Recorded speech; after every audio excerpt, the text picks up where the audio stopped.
అందరికీ నమస్కారం. Employees university YouTube channel మీ అందరికీ కూడా స్వాగతం. ఈ వీడియోలో ఇటీవలే కేంద్ర ప్రభుత్వం సెంట్రల్ సివిల్ సర్వీసెస్ పెన్షన్ రూల్స్కి పార్లమెంట్లో 2 అమెండ్మెంట్స్ తీసుకొస్తూ ఆ అమెండ్మెంట్స్ ఫైనాన్స్ బిల్ 2025లో భాగంగా చేసినటువంటి విషయం మీద కొన్ని సందేహాలు ఇటు ఉద్యోగుల్లోనూ అటు పెన్షనర్స్లో కూడా ఈ మధ్యకాలంలో తలెత్తటం వల్ల వాటి గురించి ఈ వీడియోలో తెలియజేస్తున్నాను. ముఖ్యంగా ఈ 25-26 బడ్జెట్ సమావేశంలో కేంద్ర ప్రభుత్వం పెన్షనర్స్కి సంబంధించినటువంటివి ఒక 2 అమెండ్మెంట్స్ని ప్రతిపాదన చేయటం జరిగింది.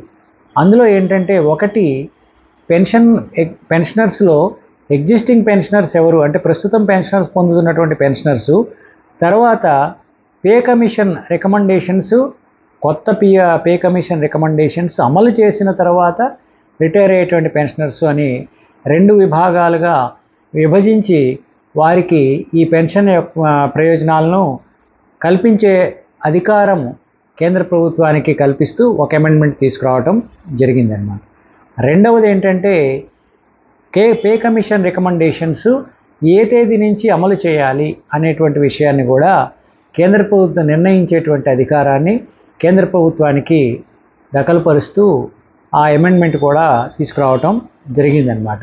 ఈ 2 అమెండ్మెంట్స్ గురించి అటు దేశవ్యాప్తంగా కేంద్ర ప్రభుత్వ ఉద్యోగుల్లో, కేంద్ర ప్రభుత్వ పెన్షనర్లో, అలాగే అనేక రాష్ట్రాల్లో రాష్ట్ర ప్రభుత్వ ఉద్యోగులు మరియు పెన్షనర్స్లో కూడా ఇటీవల కాలంలో ఆందోళన నెలకొని ఉన్నదన్నమాట. దీనికి కారణం ఏంటి అంటే, ప్రస్తుతం అటు కేంద్రంలో కూడా ఒక నిర్దిష్టమైన తేదీ నుంచి పే కమిషన్ రికమెండేషన్స్ 10 సంవత్సరాలకు ఒకసారి అమలు చేయటం జరుగుతుంది.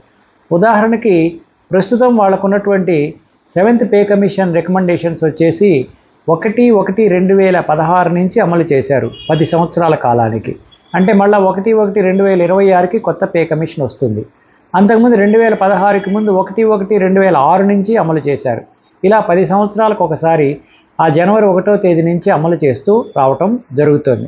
ఇప్పుడు ప్రస్తుతం కూడా 8th పే కమిషన్ వచ్చేసి 1/1/26 నుంచి వస్తుందని చెప్పేసి అందరూ కూడా ఎక్స్పెక్ట్ చేస్తూ ఉన్నారనమాట, ఆశిస్తున్నారు. ఈ సందర్భంలో ఈ అమెండ్మెంట్ తీసుకురావటం ద్వారా 1/1/26 నుంచి కాకుండా మరొక తేదీ, ఆ తర్వాత ఏదో ఒక తేదీ నుంచి వారు అమలు చేసేటువంటి అవకాశం ఉన్నది అని చెప్పేసి భావించడం జరుగుతోంది.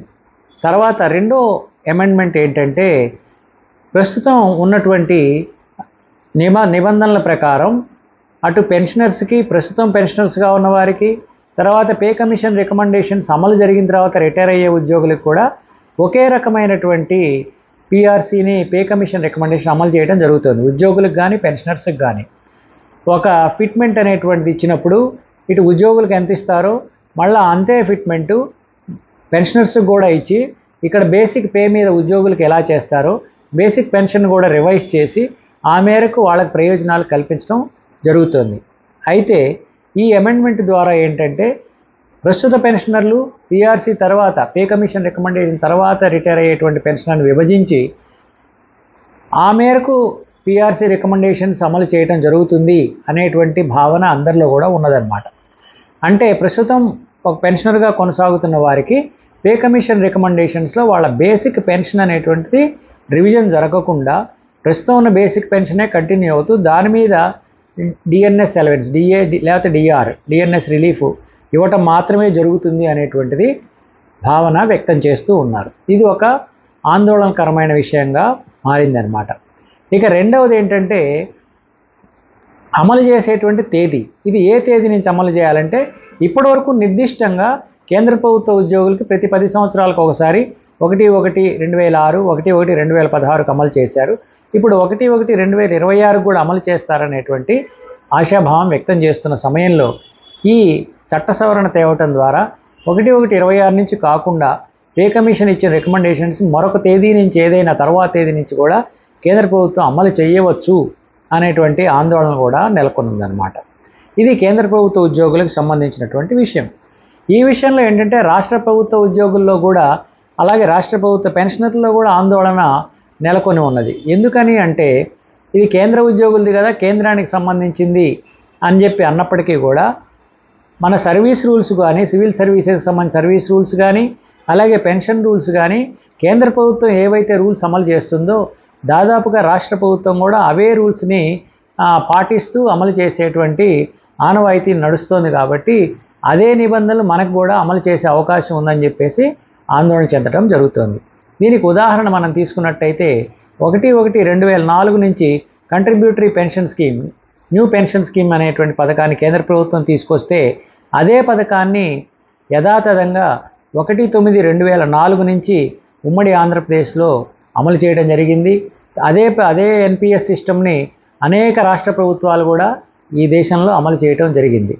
అలాగే రెండవ ఉదంతం ఏంటంటే కరోనా వచ్చిన సమయంలో 3 డిఏలు ప్రభుత్వం ఆపేసినప్పుడు 1/1/20, 1/7/20, 1/1/2021 నుంచి రావాల్సిన 3 డిఏలు కేంద్ర ప్రభుత్వ ఉద్యోగులకి కేంద్ర ప్రభుత్వం నిలుపుదల చేసిన సందర్భంలో దాన్నే సాదృశ్యంగా తీసుకొని రాష్ట్ర ప్రభుత్వం కూడా ఆ 1/1/20, 1/7/20, 1/1/20కి రావాల్సినటువంటి 3 డిఏలను కూడా ఆపినటువంటి సందర్భం.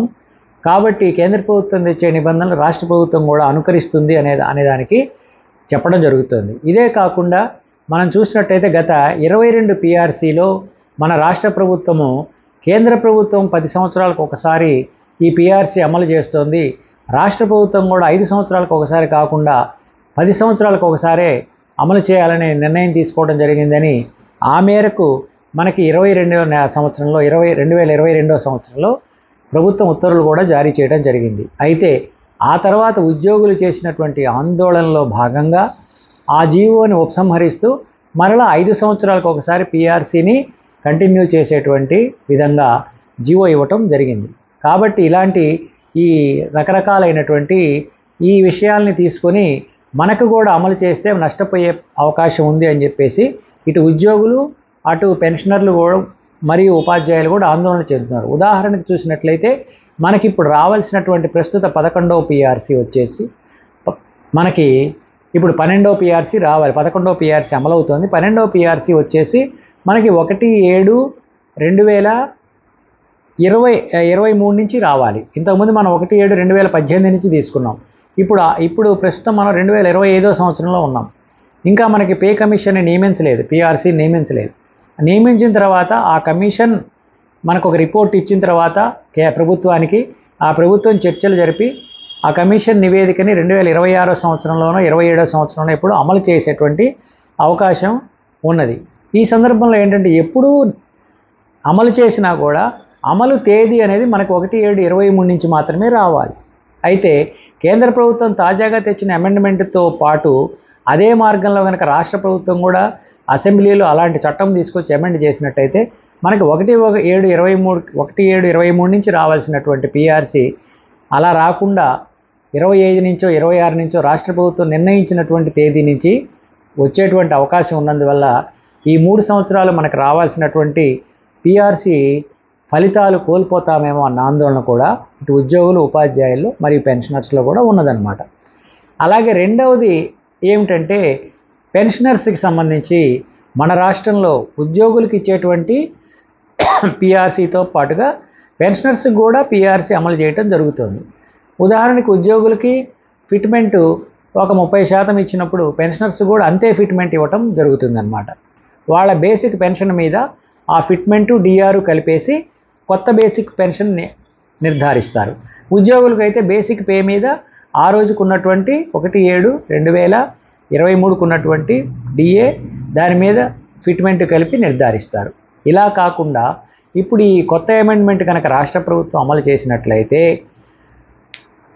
ఇప్పటివరకు అంటే పిఆర్సీ రికమెండేషన్స్ అమలు చేయక ముందు తేదీ వరకు ఉన్న పెన్షనర్స్కి బేసిక్ పెన్షన్ అనేది రివిజన్ జరగకుండా ఆ బేసిక్ పెన్షనే కంటిన్యూ అయ్యి కేవలం తర్వాత డిఏలు మాత్రమే వచ్చే అవకాశం ఉంది అన్నటువంటి భయాందోళనలు కూడా కనిపిస్తున్నాయి. కాబట్టి ఈ సందర్భంలో ఏంటంటే అయితే కేంద్ర ప్రభుత్వం ఇది కేవలం కొన్ని కోర్టు కేసుల్లో ఉన్నటువంటి 2006 పే కమిషన్లో ఉన్నటువంటి కొన్ని కోర్టు కేసుల్లో ఉన్నటువంటి ఈ ప్రాబ్లమ్స్ని సాల్వ్ చేయటం కోసమే ఈ అమెండ్మెంట్ తీసుకొచ్చాము. ఇది పే కమిషన్ మీద ఎలాంటి ప్రభావం చూపదని చెప్పేసి చెప్తున్నప్పటికీ కూడా చాలామంది దీని మీద ఉద్యోగులు ఆందోళన చెందినటువంటి పరిస్థితి మనం చూస్తున్నాం. కాబట్టి ఇటువంటి ఆందోళనకి స్వస్తి పలకాలంటే ఇటు ఉద్యోగ సంఘాలు అలాగే కేంద్ర ప్రభుత్వం కూడా ఒక సరైనటువంటి చర్య తీసుకోవాలి అని చెప్పేసి అందరూ కూడా కోరుకుంటున్నారు. కాబట్టి ఈ రెండు విషయాల్ని మనం సరైనటువంటి అవగాహన ఏర్పరచుకున్నట్లయితే చాలామందిలో ఆందోళన తగ్గుతుందనేటువంటి విషయంలో ఈ వీడియో చేయడం జరిగింది. ఈ వీడియో మీకు నచ్చినట్టయితే లైక్ చేయండి, అలాగే మీ మిత్రులందరికీ షేర్ చేయండి. ఇప్పటివరకు మీరు ఎంప్లాయీస్ యూనివర్సిటీ యూట్యూబ్ ఛానల్కి సబ్స్క్రైబ్ చేసుకోకపోతే సబ్స్క్రైబ్ చేసుకోండి. సర్వే జన సుజనా భవంతు, సర్వే సుజనా సుఖినో భవంతు.